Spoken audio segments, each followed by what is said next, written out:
नमस्कार दोस्तों, जीत के अल्पास यूट्यूब चैनल में आपका स्वागत है। गणित की दैनिक ऑनलाइन क्लासेस, हर दिन नया टॉपिक।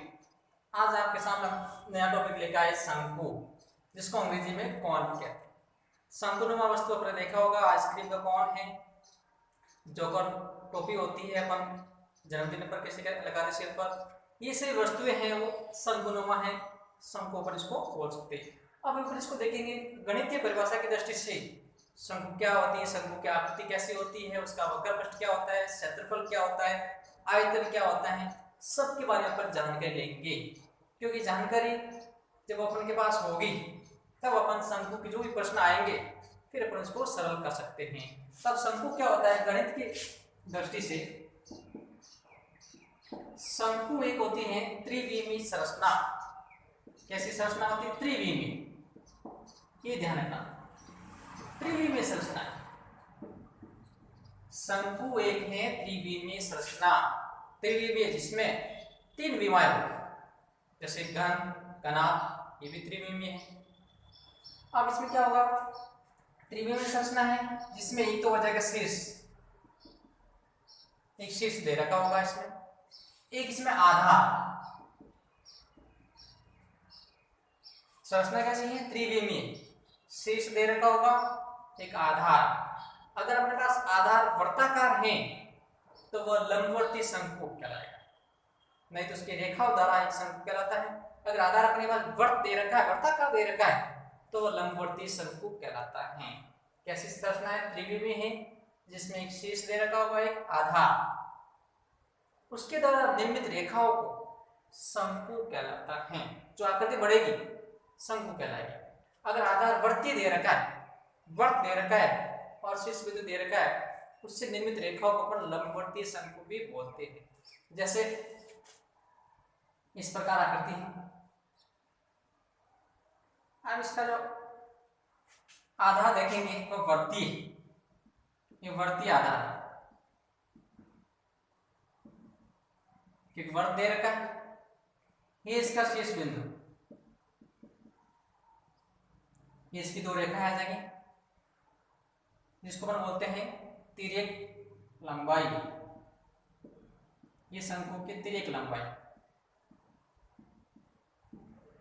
जिसको L से अपन इसको दर्शाएंगे। अब वर्तीय आधार है तो इसमें बिंदु वर्त है, वर्त का केंद्र तो होगा ही, केंद्र O हो जाएगा, केंद्र से दूरी त्रिज्या कहलाएगी, ये अपने पास हो जाएगी L। अब शीर्ष बिंदु दे रखा है ये A, इसको अपन B मान सकते हैं। अब इसको अपन जैसे मिलाएंगे O को B से, शीर्ष को वर्तीय आधार के केंद्र से मिलाएंगे तो ये इसकी ऊंचाई कहलाएगी। अब ये क्या बन जाएगा? समकोण त्रिभुज बन जाएगा, लंबवर्तीय शंकु। ये शंकु को अपन क्या कहेंगे? लंबवर्तीय शंकु। ये ध्यान देना क्योंकि इसमें वर्तीय आधार है, जिसमें वर्तीय आधार आते ही लंबवर्तीय शंकु कहलाएगा। ये L हो जाएगी, ये इसकी ऊंचाई, और ये तिर्यक लंबाई, ये त्रिज्या, जिसको अपन R से परिभाषित करेंगे। तो ये जो आकृति दिख रही है ये शंकु कहलाती है। त्रिविमीय संरचना है जिसमें त्रिज्या, तिर्यक लंबाई और ऊंचाई तीनों दे रखी है। अब क्या करते हैं, इसमें शीर्ष बिंदु दे रखा है, ये इसका शीर्ष कोण कहलाएगा। ये है जो शीर्ष कोण, कोण बनेगा इसमें रेखाओं के साथ, यह समकोण बन जाएगा। ये ध्यान देना क्योंकि लंबवर्ती शंकु बता रहे अपन। अब इसमें नंबर 5 वक्र पृष्ठीय क्षेत्रफल।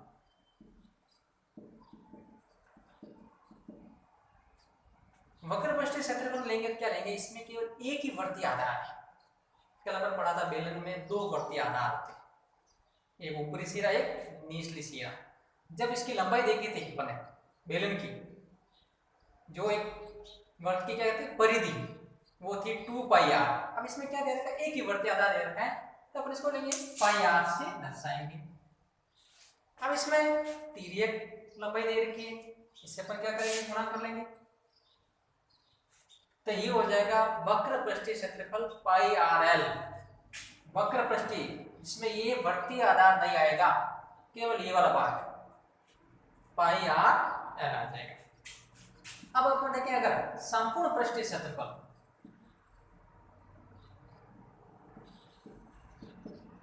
शंकु का संपूर्ण, संपूर्ण में क्या आ जाएगा, वक्र पृष्ठ भी आएगा और इसका जो आधार दे रखा है वो भी आएगा।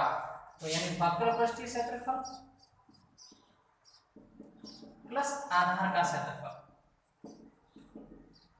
दोनों को सम्मिलित करेंगे अपन, तब ये बन जाएगा इसका संपूर्ण पृष्ठीय। तो वक्र पृष्ठीय अपने पास क्या दे रखा है, पाई आर एल प्लस आधार का क्षेत्रफल। आधार क्या है, वृत्त है, वृत्त का क्षेत्रफल क्या होता है आपको पता है, पाई आर स्क्वायर। दोनों में कॉमन आ रहा है क्या, पाई आर दोनों में कॉमन आ रहा है, तो इसमें अपन पाई आर को कॉमन ले लेंगे। जैसे पाई आर को कॉमन लेंगे, पाई आर तो बाहर आ जाएगा, यहाँ क्या रहेगा एल, इसमें से पाई आर बाहर आ जाएगा, यहाँ आर स्क्वायर है, दो बाहर है, एक आर अंदर आ जाएगा।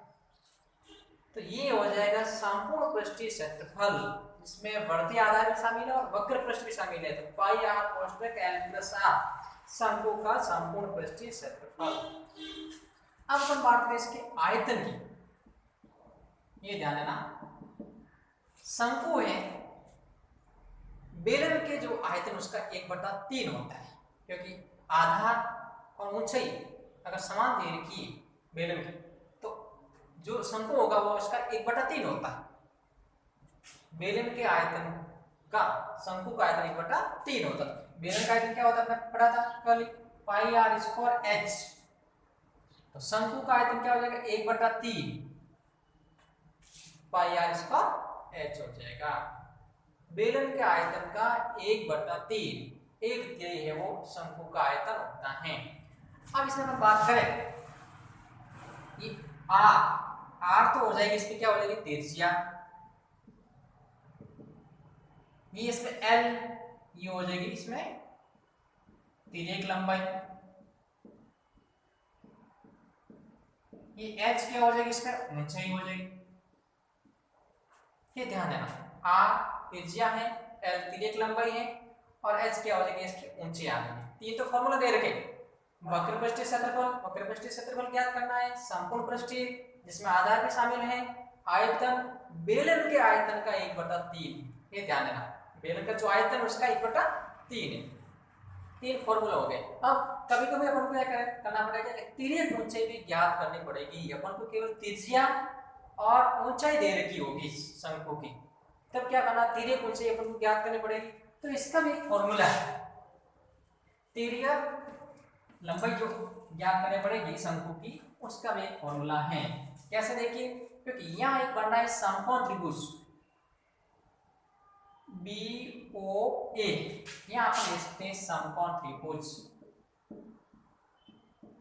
BOA में नाम कोई भी दे सकते हैं।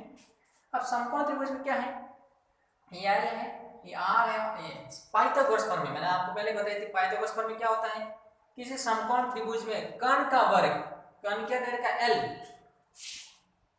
ये L स्क्वायर, कर्ण का वर्ग शेष दो भुजाओं के वर्गों के योग के बराबर। शेष दो भुजा कौन कौन सी है, H square plus R square हो जाएगी। शेष भुजा एक तो एच है और एक आर स्क्वायर।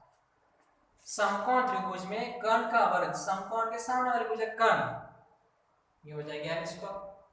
शेष दो भुजाएं एच और आर, शेष दो भुजाओं के वर्गों के दोनों का वर्ग कर लिया और फिर योग के बराबर होता है, यहाँ हो जाएगा एल स्क्वायर,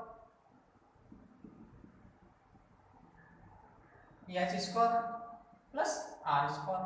अब अपन को तो केवल ये एल ज्ञात करनी, यहाँ वर्ग दे रखा है, जैसे दो हटाएंगे तो आगे वाली संख्या क्या अंडर रूट में आ जाएगी, जो भी पद होगा तो यहाँ आ जाएगा H square plus R square, ये एल का मान आ जाएगा। शंकु की तिर्यक लंबाई, कभी कभी अपन को ये भी ज्ञात करना पड़ेगा, शंकु की तिर्यक लंबाई एल बराबर under root H square plus R square, जिसमें त्रिज्या और ऊंचाई दे रखी होगी, एल ज्ञात कर सकते हैं।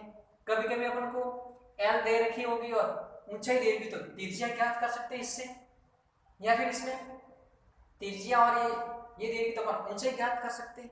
ये फॉर्मूला ध्यान रखना है। 2 दे दी अपन तीसरा मान अपन ज्ञात कर सकते हैं। इसमें 3 बातें।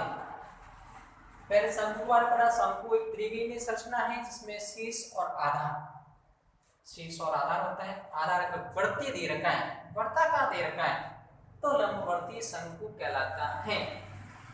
ये शीर्ष हो जाएगा, शीर्ष के साथ बनने वाला कौन शीर्ष कोण हो जाएगा, तिर्यक लंबाई हो जाएगी, वर्तीय आधार है, त्रिज्या हो जाएगी, ये इसकी ऊंचाई हो जाएगी केंद्र बिंदु से मिलाने वाले शीर्ष को।